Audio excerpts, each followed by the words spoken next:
नमस्कार दोस्तों, मेरा नाम है अंशुमन नायक और आप सभी का बहुत बहुत स्वागत है इंडियन डिफेंस न्यूज के डिफेंस टॉक सीरीज में, जहां पर हम रोज नए नए डिफेंस अपडेट्स के बारे में बात करते हैं। तो चलिए देर न करते हुए आज की वीडियो शुरू करते हैं।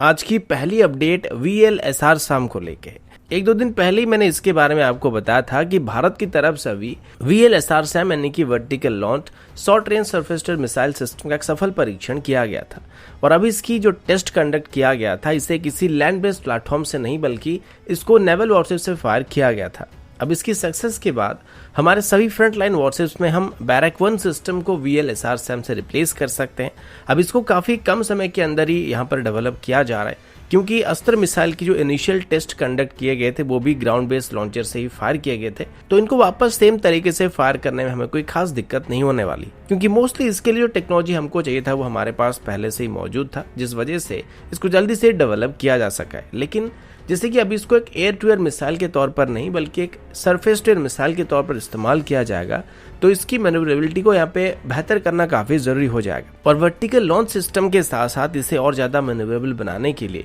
इसमें एक additional jet wing thrust vector system को ऐड किया गया था। अब इसकी जो टेस्ट कंडक्ट किया गया था उसमें एक सी स्किमिंग बंसी ड्रोन को एक टारगेट के तौर पर इस्तेमाल किया गया था और ये एक तरीके से इसके लो अल्टीट्यूड ट्रायल को कंडक्ट किया गया था और जल्दी उम्मीद किया जा रहा है कि इसकी एक हाई अल्टीट्यूड एंगेजमेंट को भी यहाँ पे सिमुलेट किया जाएगा। अब यहाँ पर नेवल VLSR SAM के अलावा इसकी लैंड बेस्ड वर्जन को भी आगे चल के बनाया जाने वाला है, जिनको एयरफोर्स या आर्मी इस्तेमाल करने वाली है। अब इनको भी डेवलप करने में कोई खास परेशानी हमको नहीं होने वाला है और वर्तमान की VLSR SAM को एक लैंड बेस्ड लॉन्चर और मोबाइल प्लेटफॉर्म में माउंट करने के बाद हम इसको लैंड बेस्ड सिस्टम के तौर पर इस्तेमाल कर पाएंगे और मिनिमल मॉडिफिकेशन के बाद इनको proper ground based air defence system के तौर पर इस्तेमाल किया जा सकता है। लेकिन जैसे कि अभी हमारे पास पहले से ही multiple ground based short range missile मौजूद है या एयर डिफेंस सिस्टम मौजूद है, तो अभी पहले इसकी नेवल वर्जन को डेवलप करने की कोशिश किया जा रहा है, क्योंकि इस सेगमेंट में हमारे पास अभी कोई मिसाइल नहीं है जो कि बैरक 1 सिस्टम को रिप्लेस कर पाएगा। पर इसको कम्प्लीटली डेवलप करने के बाद आगे चल के इसके लैंड बेस्ड वर्जन को भी डेवलप करने की बात की जा रही है। अगला अपडेट AIP सिस्टम को लेके है। आप सब जानते होंगे कि अभी भारत के पास जितने भी कन्वेंशनल सबमरीन मौजूद हैं उनमें किसी में भी AIP सिस्टम मौजूद नहीं है, जिस वजह से इनको फ्रीक्वेंटली सरफेस होना पड़ता है और बिना AIP सिस्टम की वजह से ज्यादा दिन तक ये पानी के अंदर भी नहीं रह सकते।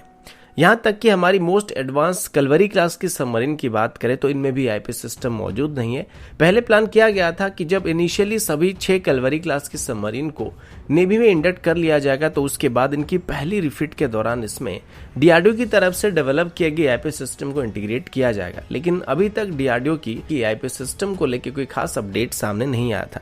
क्योंकि भले ही DRDO की तरफ से अभी AIP सिस्टम को डेवलप कर लिया गया है, लेकिन जब इसको टेस्ट करने की बात की जाती है तो उसके लिए एक सबमरीन की जरूरत पड़ने वाली है, जिसमें इसको इंटीग्रेट करने के बाद पानी के अंदर इसकी परफॉर्मेंस को टेस्ट किया जाएगा और इसके लिए एक सबमरीन को देने के लिए नेवी को DRDO की तरफ से रिक्वेस्ट किया गया था। अब इस सबमरीन को नेवी की तरफ से DRDO को हैंडओवर करने के बाद इस सबमरीन की हल सेक्शन को काट के निकाला जाएगा। उसके बाद इसमें DRDO की तरफ से डेवलप किए गए AIP सिस्टम को इंटीग्रेट किया जा सकता है और उसके बाद वहां पे DRDO की तरफ से डेवलप किए गए AIP सिस्टम को इंटीग्रेट किया जाएगा और टेस्ट वगैरह कंडक्ट किए जाएंगे और उसके बाद अगर इसके रिजल्ट अच्छे आते हैं तो फिर उसको नेवी की तरफ से अपने सबमरीन में इंटीग्रेट करने के लिए क्लियर किया जाएगा। अभी तक मिली खबर के मुताबिक नेवी की तरफ से इसी साल की शुरुआत में ही DRDO के सबमरीन को देने का फैसला किया गया था, जो कि शायद हमारी ओल्डर किलो क्लास की सबमरीन होने वाली है।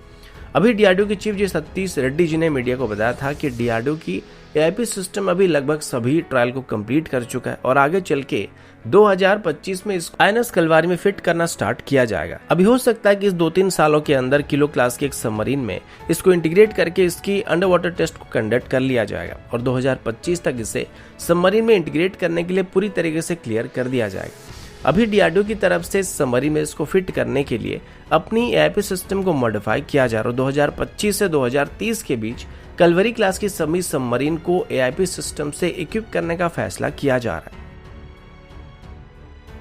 अगला अपडेट भारत की पहली स्टेल्थ UCAV यानी कि घातक प्रोग्राम को लेके। इसको लेके काफी सालों से चर्चा चल रहा था कि कब तक इसको डेवलप किया जाएगा। वैसे इनिशियल टाइमलाइन के मुताबिक इसको 2025 तक तैयार करने का प्लान किया गया था, इनिशियली इसके एक फुल स्केल मॉडल को बनाने से पहले इसके एक स्केल डाउन वर्जन को बनाने का प्लान किया गया था, जिसको टेस्ट करने के बाद इसकी फुल स्केल मॉडल को तैयार करने की बात की गई थी। इसमें घातक यूसीवी को टेस्ट करने से पहले इसके एक स्केल डाउन वर्जन स्विफ्ट को तैयार किया जा रहा था। पिछले साल भी इसकी कुछ इमेज सामने आए थे और अभी हमारे डिफेंस मिनिस्टर राजनाथ सिंह जी के द्वारा ट्वीट करके बताया गया कि आज भारत की तरफ से अपनी घातक यूसीवी की पहली टेक्नोलॉजी डेमोन्स्ट्रेटर, जिसे autonomous flying wing technology demonstrator कहा जा रहा है, उसकी पहली टेस्ट राइड को कंप्लीट कर लिया गया। लेकिन यहाँ पर एक चीज थोड़ा सा अलग दिख रहा है, क्योंकि आज तक हमने जितने भी बार स्विफ्ट यूसीवी को देखा है या फिर घातक यूसीवी की मॉडल को देखा है, तो वहां पर इसकी किसी भी मॉडल में टेल सेक्शन मौजूद नहीं था। या फिर पिछले साल भी जब इसकी ग्राउंड बेस्ड ट्रायल्स को कंडक्ट किया जा रहा था, वहां पर भी इसकी मॉडल में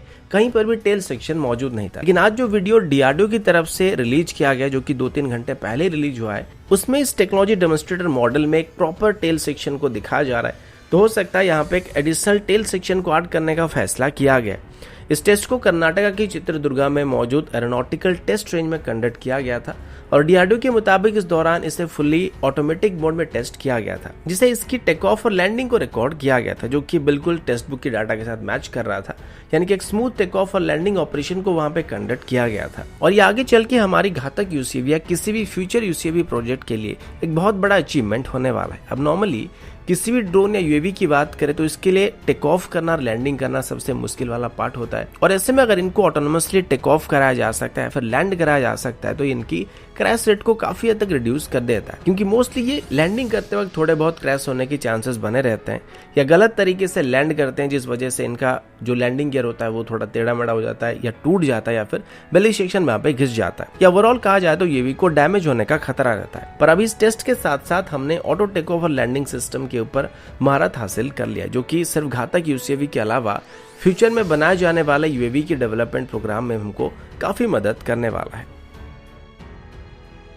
अगला अपडेट G20 समिट को लेके। आप सबको मैंने 3 दिन पहले बताया था कि इस बार की जो G20 समिट होने वाला है उसको भारत होस्ट करने वाला है और इस दौरान इसमें भारत को प्रेसिडेंसी भी मिलने की बात की जा रही है। इस अवसर पर भारत की तरफ से G20 समिट के कुछ इवेंट्स को जम्मू कश्मीर में आयोजित करने का फैसला किया गया था और उस दिन मैंने आपको बताया था कि अगर ऐसा हुआ तो ये भारत के लिए किस तरीके से फायदेमंद हो सकता है, क्योंकि अगर इसमें सभी कंट्री शामिल होते हैं तो वो सब आगे चल के पूरे जम्मू कश्मीर को भारत का भी हिस्सा मानने के लिए मजबूर हो जाएंगे। और इस बात का अंदाजा पाकिस्तान को भी पहले से लग चुका था और जैसे कि भारत की तरफ से जम्मू कश्मीर में G20 इवेंट को रखने का फैसला किया गया था, तो उसके बाद ही पाकिस्तान की तरफ से अपने अलाइड कंट्री जैसे कि चाइना और टर्की जैसे देशों को जाके इसका विरोध करने के लिए कहा जाने लगा था। इसके अलावा सभी इस्लामिक कंट्रीज को भी इसको बॉयकॉट करने के लिए कहा जा रहा था। फिलहाल अभी तक सिर्फ चाइना के अलावा किसी ने इसका विरोध नहीं किया, लेकिन चाइना का यहाँ पर ये कहना है कि जम्मू कश्मीर जो है वो भारत और पाकिस्तान के बीच एक डिस्प्यूटेड रीजन है